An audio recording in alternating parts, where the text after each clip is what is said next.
જિગ્નેશભાઈ, આ તબક્કે 3 બિઝનેસ લેસન જો અમારા ઓડિયન્સને તમારે આપવા હોય, કે ચાહે ગૃહિણી હોય, ઘરેથી કામ કરી રહ્યા હોય, કોઈ સ્ટુડન્ટ્સ હોય, અથવા તો કોઈ આ વ્યક્તિ હોય કે જે બિઝનેસ કરે છે, જોબ કરે છે, એમને 3 ગુરુમંત્ર આપવા હોય સક્સેસ માટેના, તો કયા આપી શકો છો?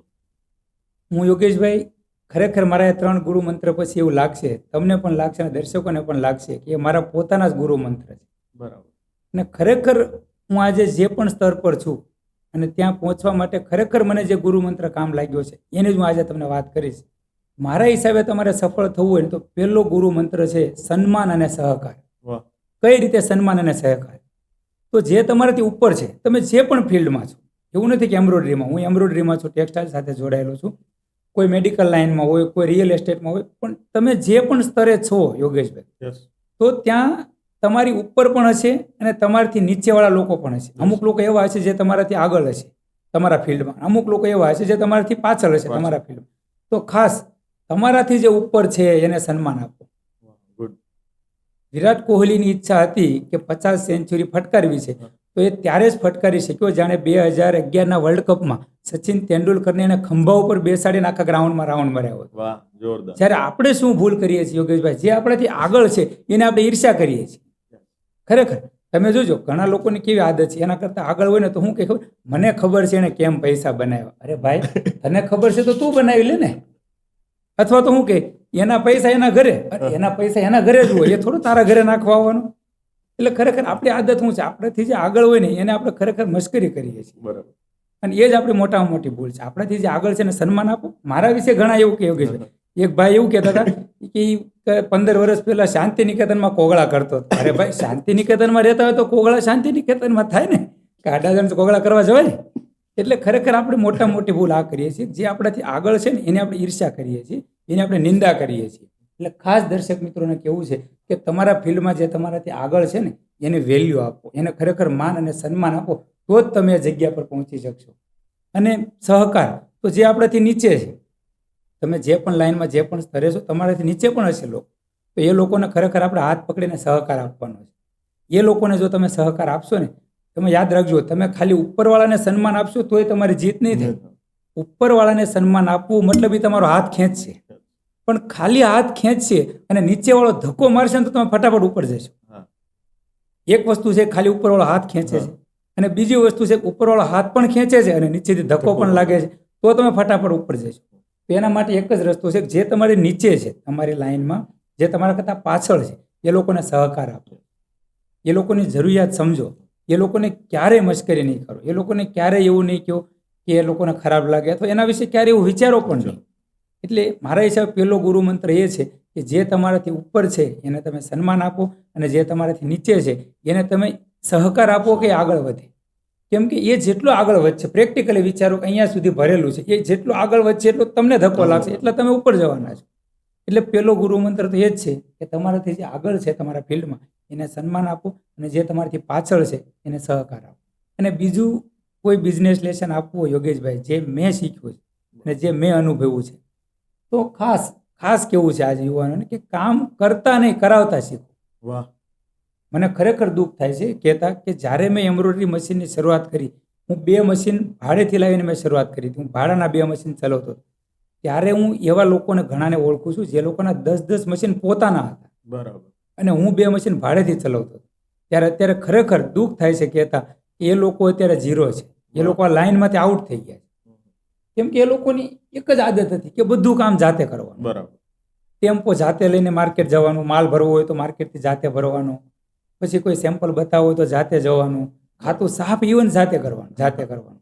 એટલે મારું માનવું એવું છે કે તમે ફાલતુ કામ ન કર્યા કરો દિવસે, તમે ખાલી બેસીને વિચારો. જે વિચારવાથી મળશે ને કામ કરવાથી નહીં મળે. બરાબર. આપણે ઘરે જઈને લાઇટ રિપેર કરવી, મશીન ખરાબ થઈ ગયું તો હાથ કાળા કરવા, એમાં આપણી ક્રિએટિવિટી ખરાબ ન કરો. દર્શક મિત્રોને ખાસ કહેવું છે, ઘણા લોકોને આદત હોય છે ઘરે કંઈક ઇલેક્ટ્રિકનું કામ હોય તો ધંધો છોડીને પહેલાં ત્યાં જાય, 200 રૂપિયા બચી જાય ને એમ.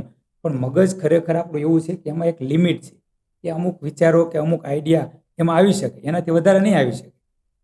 અને યોગેશભાઈનું બીજું પણ લોજિક છે કે જાતે કરવાવાળા કેમ આગળ નથી વધતા. ભગવાન એવું કહે છે કે તું ઇલેક્ટ્રિશિયનનું કામ કરીશ, તું પ્લમ્બરનું કામ કરીશ તો આ પ્લમ્બર અને ઇલેક્ટ્રિશિયનનું ઘર કોણ ચલાવે છે? અમારા કોચ છે ને એમ કહેતા હતા કે જે મિડલ ક્લાસ જે વ્યક્તિ હોય ને એ અડધો પ્લમ્બર હોય, હા, અડધો બસ. ઇલેક્ટ્રિશિયન હા. હોય, અડધો આ કામ કરતો હોય, એને કારણે એ વ્યક્તિ આગળ નથી આવી શકતો. રાઈટ વાત છે. અને હું જ્યારે એમ્બ્રોઇડરી જ્યારે મેં પહેલું મશીન મૂક્યું હતું તોય હું કોઈ કામ જાતે ન કરતો. બરાબર. ત્યારે મને લોકો શું કહેતા ખબર હતી લોકોને કે વ્યાજે પૈસા લાવીને મશીન મૂક્યું છે, તો મને એવું કહેતા જોઈને કે કરકે તો કરકે પણ નવાબ કે લડકે. અને ખરેખર એવું હતું. રાત્રે એકવાર ઘરે ગયો યોગેશભાઈ, પછી કારીગરને કહી દીધેલું મશીન હળગી જાય તો ફોન નહીં કરવાનો. એ એક ક્રિએટિવ સમય હોય, સુવાનો સમય છે. હવે તમે અત્યારે લોકોને કેવી આદત છે, રાતે 2 વાગે ફોન આવે ને તોય ઊંઘ બગાડીને જઈને મશીન રિપેર કરી નાખે. 2 કલાકમાં તમે શું તમારું બગડી જવાનું તેમ. એટલે ખરેખર દર્શક મિત્રોને ખાસ એ કહેવું છે કે તમે કામ કરતા નહીં, કરાવતા છે. તમે જેટલું કામ લોકો પાસે કરાવશો અને જેટલું જાતે કરશો, તમે લોકો પાસે કરાવશો તેટલો ટાઈમ તમે ફ્રી રહેશો. તમે કંઈક સારું વિચારી શકશો. તમે તમારી લાઈનમાં મારા હિસાબે એ રીતે આગળ વધી શકશો. એટલે ખાસ એ કહેવું છે કે કામ કરાવતા શીખો. અને ત્રીજું જો કોઈ હોય કહેવાનું મારે થતું હોય તો એ એવું છે યોગેશભાઈ કે તમે કોઈ પણ ફિલ્ડમાં છો, તમે કોઈ પણ ક્ષેત્રમાં છો, તો તમે પોતે ક્રિએટર હોવા જોઈએ. અત્યારે અમારી લાઈનમાં એમ્બ્રોઇડરીમાં મોટા ભાગના લોકો એવા છે જે સિદ્ધાંતોને તો કોપી કરે જ છે, અમુક એવા કાર્યોને પણ કોપી કરે છે, પણ વિચારોને પણ કોપી કરવાનું છોડતા નથી. એટલે ખરેખર જો તમારે તમારા ક્ષેત્રમાં આગળ વધવું હોય તો વિચારો તમારા પોતાના હોવા જોઈએ. બરાબર. તમારા ફિલ્ડનું તમારું ક્રિએશન એવું હોવું જોઈએ જે લોકો કરતાં અલગ હોય. આજે યોગેશભાઈ કદાચ બની શકે મને 5,000 લોકો સાંભળશે કે 50,000 લોકો સાંભળશે. હું એમ્બ્રોઇડરીના બિઝનેસ સાથે સંકળાયેલો છું અને ખુલ્લે આમ કહું છું, કોઈ પણ એક વ્યક્તિ સુરતનો મને પડકારી શકે કે તમે કોઈ પણની ડિઝાઇનની કોપી કરી છે, એક પણ સિંગલ ડિઝાઇનની. મેં મારા કેરિયરમાં અગર 50,000 ડિઝાઇન બનાવી છે, એક પણ ડિઝાઇન કોઈ એમ નહીં કહી શકે કે મેં કોઈની કોપી કરી. અને એ તમારામાં ક્યારે આવે છે? તમે જો બીજાની પાછળ પડ્યા રહેશો, બધું કામ જાતે જ કરી નાખું, મશીન રિપેર કરી નાખું, સાફ સફાઈ કરી નાખું, બધું જાતે કરી નાખું, તો તમને કોઈ દિવસ ક્રિએશનના આઈડિયા નહીં આવે. એટલે ખાસ દર્શક મિત્રોને કેવું છે, એમ્બ્રોઇડરી લાઇનમાં જે પણ લોકો છે, ટેક્સટાઇલમાં જે પણ લોકો છે, ખરેખર આ લાઇનમાં એટલો મોટો સ્કોપ છે. હું એવું માનું છું કે one of the best business on અર્થ. પણ ખાલી માત્ર અને માત્ર ક્રિએશનની જરૂર. તમે લોકોની પાછળ નહીં પડો. યોગેશભાઈ કોપી કરવા વાળાને તકલીફ શું આવે છે ખબર? એ લોકો રોજ સવારે ઉઠીને પેલા શું બનાવ્યું, પેલો શું કરે છે, બસ એની ગતિવિધિ ઉપર નજર રાખવામાં રહે છે, એટલે પોતાનું કામ ચૂકી જવાય છે. એટલે ખાસ મિત્રોને કહેવું છે કે તમે શરૂઆત કરો ધીરે ધીરે. તમે તમારું કામ કોપી કરવાનું છે. તમે ચાઇના મેન છો સમજી લો, તો પહેલા 10 ડિઝાઇન 9 ડિઝાઇન કોપી કરો, 1 ડિઝાઇન જાતે બનાવો. ધીરે ધીરે 8 ડિઝાઇન કોપી કરીને 2 ડિઝાઇન જાતે બનાવો. અરે ભલા માણસ 2 ડિઝાઇન ફ્લોપ ગઈ તો આપણું શું લૂંટાઈ જવાનું હતું? એટલે ખરેખર ખાસ દર્શક મિત્રોને કહેવું છે કે ક્રિએશન તમારું પોતાનું હોય એવી કોશિશ કરો. અને એના માટે એક જ રસ્તો છે કે તમે ફાલતુ કામથી નિવૃત્ત થઈ જાઓ. તમે એવું લિસ્ટ બનાવો. તમે જે 100 કામ દિવસ દરમિયાન કરો છો એમાં ખરેખર તમને 99 કામ એવા મળશે જે તમારે કરવાની જરૂર જ નહોતી. તમે બીજા પાસે કરાવી શકતા હતા અથવા પોસ્ટ પણ રાખી શકતા હતા, પણ આપણે એ કામ પહેલાં કરીએ છીએ. તો ખાસ એ કહેવાનું છે કે ક્રિએશન પાછળ દિમાગ લગાવો. જો તમારું પોતાનું ક્રિએશન હશે તો એમ્બ્રોઇડરી કે કોઈ પણ ફિલ્ડ હોય, કોઈ પણ ક્ષેત્ર હોય, તમને કોઈ રોકી નહીં શકે. ઓકે. બહુ સરસ વાત કરી જિગ્નેશભાઈએ કે નવીનતા હોવી જોઈએ. તમારી અંદર કંઈક ને કંઈક નવીનતા હોવી જોઈએ, ક્રિએટિવિટી હોવી જોઈએ, તો તમારો બિઝનેસ છે બહુ સરસ રીતે ચાલે.